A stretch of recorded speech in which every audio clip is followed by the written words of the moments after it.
നമസ്കാരം, ഏവർക്കും pre market റിപ്പോർട്ട്സുകളിലേക്ക് സ്വാഗതം. ഇന്ന് മെയ് 8. അങ്ങനെ വീണ്ടും വെസ്റ്റ് ഏഷ്യൻ പ്രശ്നങ്ങൾ ചൂടുപിടിക്കുന്ന കാഴ്ചകൾ തന്നെയാണ് കാണുവാനായിട്ടും സാധിക്കുക. വീണ്ടും ഓയിലിന്റെ വിലയിലും ഉയർച്ച രേഖപ്പെടുത്തുന്നുണ്ട്. അവയെക്കുറിച്ചൊക്കെ വിശദമായി തന്നെ നമുക്ക് ഈ വീഡിയോയിൽ പരിശോധിക്കാം. നിലവിലുള്ള സംഘർഷം അവസാനിപ്പിക്കുക എന്ന ലക്ഷ്യത്തോടെ യുഎസിൽ നിന്നുമുള്ള ഏറ്റവും പുതിയ നിർദ്ദേശങ്ങൾ തങ്ങൾ പരിശോധിക്കുകയാണെന്നും ഇതുവരെ ഒരു നിഗമനത്തിലെത്തിയില്ലെന്നും ഇറാൻ മറുപടി പറഞ്ഞെങ്കിലും ഇന്നലെ രാത്രിയിൽ വീണ്ടും സ്ഥിതിഗതികൾ മോശമാവുകയുണ്ടായി. അതായത് യുഎസിന്റെ ഭാഗത്ത് നിന്നും ഹോർമുസ് കടലിടുക്ക് തീരത്തുള്ള ഇറാന്റെ 4 സേനാ താവളങ്ങൾക്ക് നേരെ ആക്രമണം നടത്തിയതായിട്ടാണ് ഇറാൻ അവകാശപ്പെടുന്നത്. ഇതിനെ തുടർന്ന് യുഎസ് താവളങ്ങൾക്ക് നേരെയും തങ്ങൾ മിസൈൽ അയച്ചതായിട്ടുള്ള അവകാശവാദവും നിലവിൽ ഇറാൻ ഉന്നയിക്കുന്നുമുണ്ട്. അതുകൊണ്ട് തന്നെ വെസ്റ്റ് ഏഷ്യയുമായി ബന്ധപ്പെട്ടുള്ള പുതിയ നെഗറ്റീവായിട്ടുള്ള ഡെവലപ്മെന്റ്സുകൾ ഇന്ന് നമ്മൾ നോക്കിക്കാണേണ്ടതായിട്ടുമുണ്ട്. വെസ്റ്റ് ഏഷ്യയുമായി ബന്ധപ്പെട്ട് അവസാന 2 ദിവസങ്ങളായിട്ടുണ്ടായിരുന്ന പോസിറ്റിവിറ്റിയൊക്കെ വൈപ്പ് ഔട്ടായി പോകുന്ന കാഴ്ച തന്നെയാണ് കാണുവാനായിട്ടും സാധിക്കുക. ഇനി മാർക്കറ്റിലേക്ക് വന്നു കഴിയുമ്പോൾ State Bank of India, Titan Company, Tata Consumer Products, Swiggy, Hyundai Motor India, Bank of Baroda, ABB India, MCX, JSW infrastructure, Kalyan Jewellers, Oberoi Realty, Credit Access Grameen, Balakrishna Industries, Niva Bupa health care insurance, Ujjivan small finance bank തുടങ്ങിയ സ്റ്റോക്കുകൾ ഇന്ന് അവയുടെ quarter 4 ഏർണിംഗ്സുകൾ പ്രസിദ്ധീകരിക്കും. ഇനി ഇന്നത്തെ നമ്മുടെ മാർക്കറ്റിലേക്ക് specific ആയിട്ട് വന്നു കഴിയുമ്പോൾ അനലിസ്റ്റുകളുടെയും എക്സ്പേർട്ടുകളുടെയും അഭിപ്രായങ്ങൾ പ്രകാരം 24,350, 24,400 എന്നീ ലെവലുകൾ അതിശക്തമായി മറികടന്നുകൊണ്ട് ഈ ലെവലുകൾക്ക് മുകളിലായിട്ട് നിലനിൽക്കുവാൻ സാധിക്കുകയാണെങ്കിൽ മാത്രമേ തുടർന്ന് നിഫ്റ്റിക്ക് 24,600, 24,800 എന്നീ ലെവലുകളിലേക്കുള്ള പ്രയാണം സാധ്യമാവുകയുമുള്ളൂ. അതേസമയം 24,200 എന്ന ലെവൽ നിഫ്റ്റിയെ സംബന്ധിച്ചിടത്തോളം ഇമ്മീഡിയറ്റ് സപ്പോർട്ട് ആണെങ്കിലും തുടർന്ന് 24,000 എന്ന ലെവൽ സൈക്കോളജിക്കൽ മാത്രമല്ല ക്രൂഷ്യൽ സപ്പോർട്ട് ഏരിയ കൂടി തന്നെയാണ്.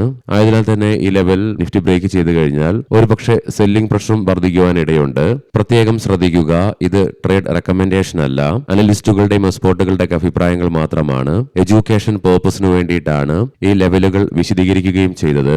ഇന്ന് ഇന്ത്യയിൽ നിന്നും പ്രധാനപ്പെട്ട മാക്രോ ഇക്കണോമിക് ഡാറ്റകളുടെ റിലീസ് ഒന്നും തന്നെയില്ല. ഇന്നത്തെ പ്രധാനപ്പെട്ട ഗ്ലോബൽ ഇവന്റിൽ എസ്പെഷ്യലി യുഎസിൽ നിന്നും വൈകുന്നേരം നമ്മുടെ മാർക്കറ്റ് അടച്ചതിന് ശേഷം 6 മണിയോടുകൂടി ഏപ്രിൽ മാസത്തെ നോൺ ഫാം പേറോൾസിന്റെയും അൺഎംപ്ലോയ്മെന്റ് റേറ്റ് കൂടാതെ മെയ് മാസത്തെ മിഷിഗൺ കൺസ്യൂമർ സെന്റിമെന്റ് ഡാറ്റയുടെയും റിലീസ് നടക്കാനിരിക്കുന്നു.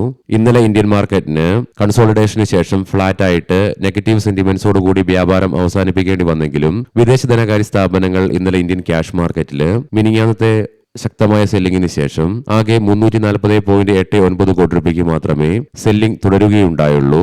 അതേസമയം ആഭ്യന്തര ധനകാര്യ സ്ഥാപനങ്ങൾ ആകെ 440.07 കോടി രൂപയ്ക്ക് മാത്രമേ ബൈയിങ്ങും തുടർന്നുള്ളൂ.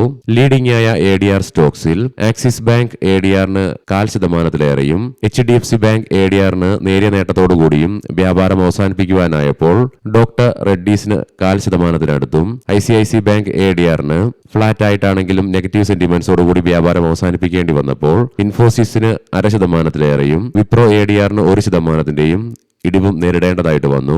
ഇനി നമുക്ക് ഗ്ലോബൽ മാർക്കറ്റുകൾ പരിശോധിക്കാം. ഇന്നലെ US മാർക്കറ്റിൽ എണ്ണയുടെ വിലയിലുണ്ടായ ഇടിവിനെ തുടർന്നും കൂടാതെ വെസ്റ്റ് ഏഷ്യൻ പ്രശ്നങ്ങൾക്ക് ഒരു പരിഹാരമാകുമെന്നുള്ള പ്രതീക്ഷ ഉടലെടുത്തതിനെ തുടർന്ന് ഫ്രഷ് റെക്കോർഡ് ഹൈക്ക് വീണ്ടും ക്രിയേറ്റ് ചെയ്യുവാൻ S&P 500നും നാസ്ഡാക്കിനും ഇന്നലെ സാധിക്കുകയും ചെയ്തിരുന്നെങ്കിലും അവസാനം നേരിയ നഷ്ടത്തോടുകൂടി വ്യാപാരം അവസാനിപ്പിക്കേണ്ടി വന്നു. S&P 500ന് 0.5%, നാസ്ഡാക്ക് നേരിയ നഷ്ടത്തോടുകൂടിയും വ്യാപാരം അവസാനിപ്പിച്ചു. കൂടാതെ ഇന്നലെ യൂറോപ്യൻ മാർക്കറ്റ്സിൽ UK market 1.5%, France market 1.25%, German market 1%ന്റെയും നഷ്ടത്തോടുകൂടി തന്നെ വ്യാപാരം അവസാനിപ്പിക്കേണ്ടതായിട്ടും വന്നു.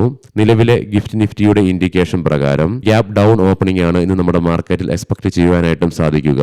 ഏഷ്യൻ മാർക്കറ്റ്സിൽ ജപ്പാൻ മാർക്കറ്റ് 0.5%, കൊറിയൻ മാർക്കറ്റ് 2%-ത്തിനടുത്തും നഷ്ടത്തിലാണ് ഇന്ന് വ്യാപാരം ആരംഭിച്ചിട്ടുള്ളത്. കൊമോഡിറ്റിയിൽ ബ്രെന്റ് ക്രൂഡിന്റെ വിലയിൽ 2.5%, ക്രൂഡ് ഓയിലിന്റെ വിലയിൽ 2.25%-ത്തിലേറെയും ഉയർച്ചയാണ് നിലവിൽ അനുഭവപ്പെടുന്നത്. അതായത് ബ്രെന്റ് ക്രൂഡിന്റെ വിലയിൽ 2.66% വർധനവോടുകൂടി $102.71 per ബാരൽ എന്ന നിലയിലേക്ക് വിലയെത്തിയപ്പോൾ ക്രൂഡ് ഓയിലിന്റെ വില $2.19 ഉയർച്ചയോടുകൂടി 96.98 എന്ന ലെവലിലേക്കും എത്തിച്ചേർന്നു. അതേസമയം ഗോൾഡിന്റെ വില $4,700.30 per ഔൺസ് എന്ന നിലയിൽ ഫ്ലാറ്റ് ആയിട്ടാണ് വ്യാപാരം നടത്തിക്കൊണ്ടിരിക്കുന്നതും. ഇനി നമുക്ക് സ്പെസിഫിക് ആയിട്ട് നിഫ്റ്റിയുടെയും ബാങ്ക് നിഫ്റ്റിയുടെയും ഓഹരികളുടെയും ടെക്നിക്സുകൾ പരിശോധിക്കാം. ഇന്നലെ ഫ്ലാറ്റായിട്ട് വ്യാപാരം അവസാനിപ്പിക്കേണ്ടി വന്നെങ്കിലും നിഫ്റ്റിക്ക് അതിന്റെ ഷോർട്ട് മിഡ് ഡേ മൂവിംഗ് ആവറേജുകളുടെ മുകളിലായിട്ട് വ്യാപാരം അവസാനിപ്പിച്ച് തുടരുവാനുമായി, കൂടാതെ ഷോർട്ട് ടൈം മൂവിംഗ് ആവറേജുകൾ അവയുടെ അപ് ട്രെൻഡ് നിലനിർത്തുകയും ചെയ്തു. RSIയും 55.33 എന്ന ലെവലിലായിട്ടാണ് നിലകൊള്ളുന്നതും. വീക്കിലി ഓപ്ഷൻസ് ഡാറ്റ പ്രകാരം 25,000 എന്ന സ്ട്രൈക്കിലാണ് കോൾ സൈഡിലേക്ക് ഏറ്റവും കൂടുതൽ ഓപ്പൺ ഇൻട്രസ്റ്റ് കാണുവാൻ സാധിക്കുന്നതെങ്കിലും 24,400 എന്ന സ്ട്രൈക്കിലാണ് ഏറ്റവും കൂടുതൽ കോൾ റൈറ്റിംഗ് നിലവിൽ കാണുക. അതേസമയം 24,000 എന്ന സ്ട്രൈക്കിലാണ് പുട്ട് സൈഡിലേക്ക് ഏറ്റവും കൂടുതൽ ഓപ്പൺ ഇൻട്രസ്റ്റ് കാണുവാൻ സാധിക്കുന്നതെങ്കിലും 23,800 എന്ന സ്ട്രൈക്കിലാണ് ഏറ്റവും കൂടുതൽ പുട്ട് റൈറ്റിംഗ് നിലവിൽ കാണുന്നതും. ബാങ്ക് നിഫ്റ്റിക്കും ഇന്നലെ ഷോർട്ട് ടൈം മൂവിംഗ് ആവറേജുകളുടെ മുകളിലായിട്ട് വ്യാപാരം അവസാനിപ്പിക്കുവാനും സാധിച്ചു. RSI 53.16 എന്ന ലെവലിലായിട്ടാണ് നിലകൊള്ളുന്നതും. മന്ത്ലി ഓപ്ഷൻസ് ഡാറ്റ പ്രകാരം 56,000 എന്ന സ്ട്രൈക്കിലാണ് കോൾ സൈഡിൽ ഏറ്റവും കൂടുതൽ ഓപ്പൺ ഇൻട്രസ്റ്റ് കാണുവാൻ സാധിക്കുന്നതെങ്കിലും 57,000 എന്ന സ്ട്രൈക്കിലാണ് ഏറ്റവും കൂടുതൽ കോൾ റൈറ്റിംഗ് നിലവിൽ കാണുക. 56,000 എന്ന സ്ട്രൈക്കിലാണ് പുട്ട് സൈഡിലേക്ക് ഏറ്റവും കൂടുതൽ ഓപ്പൺ ഇൻട്രസ്റ്റ് കാണുവാൻ സാധിക്കുന്നത്. അതേ സ്ട്രൈക്കിൽ തന്നെയാണ് ഏറ്റവും കൂടുതൽ പുട്ട് റൈറ്റിംഗും നിലവിൽ കാണുക. ഇനി നമുക്ക് ഇന്നത്തെ പ്രധാനപ്പെട്ട സ്റ്റോക്കിംഗ് ന്യൂസുകൾ പരിശോധിക്കാം. മുൻകൂട്ടി ഓർമ്മിപ്പിച്ചുകൊള്ളട്ടെ, ഇത് ഒരു ബൈ ഓർ സെൽ റെക്കമെൻഡേഷൻ അല്ല. MRF പറയാൻ പോകുന്ന റിസൾട്ടുകളൊക്കെ quarter 4 consolidated year on year ബേസിസിലാണ്. കമ്പനിയുടെ നെറ്റ് പ്രോഫിറ്റില് 38%, റവന്യൂവില് 14% വർധനവ് രേഖപ്പെടുത്തി. BSE ലിമിറ്റഡ് നെറ്റ് പ്രോഫിറ്റില് 61%, റവന്യൂവില് 85% വർധനവ് രേഖപ്പെടുത്തി. തെർമാക്സ് നെറ്റ് പ്രോഫിറ്റില് 18.7%, റവന്യൂവില് 12% ഉയർച്ച രേഖപ്പെടുത്തി. ദാബ ഇന്ത്യ നെറ്റ് പ്രോഫിറ്റില് 15.2%, റവന്യൂവില് 7.3% വർധനവ് രേഖപ്പെടുത്തി. സൊനാറ്റ സോഫ്റ്റ്വെയർ നെറ്റ് പ്രോഫിറ്റില് 25.1%, റവന്യൂവില് 3.9% ഉയർച്ച രേഖപ്പെടുത്തി. ഗ്രാവിറ്റ ഇന്ത്യ നെറ്റ് പ്രോഫിറ്റില് 5.2% ഇടിവ് രേഖപ്പെടുത്തിയപ്പോൾ റവന്യൂവില് 6.3% ഉയർച്ചയും രേഖപ്പെടുത്തി. ലെൻസ്കാർട്ട് $350 മില്യൺ മൂല്യം വരുന്ന അഥവാ 7.02 കോടി ഓഹരികൾ 470 രൂപ പെർ ഷെയർ എന്ന നിലയിൽ, അതായത് അവസാന ട്രേഡിംഗ് സെഷനിലെ ക്ലോസിംഗ് ലെവലിൽ നിന്നും 3.6% ഡിസ്കൗണ്ടോടുകൂടി ഒരു വലിയ ബ്ലോക്ക് ഡീൽ ഒരുപക്ഷെ സ്റ്റോക്കിൽ നടന്നേക്കാമെന്നുള്ള റിപ്പോർട്ട്സ് വരുന്നുണ്ട്. കൊച്ചിൻ ഷിപ്പ്യാർഡ് കമ്പനിയുടെ അനുബന്ധ സ്ഥാപനമായ ഉടുപ്പി കൊച്ചിൻ ഷിപ്പ്യാർഡ് ലിമിറ്റഡിന് അദാനി ഗ്രൂപ്പ് കമ്പനിയായ ഓഷ്യൻ സ്പാർക്കിൾ ലിമിറ്റഡിൽ നിന്നും നോട്ടബിൾ ആയിട്ടുള്ള ഒരു ഓർഡർ ലഭിച്ചു.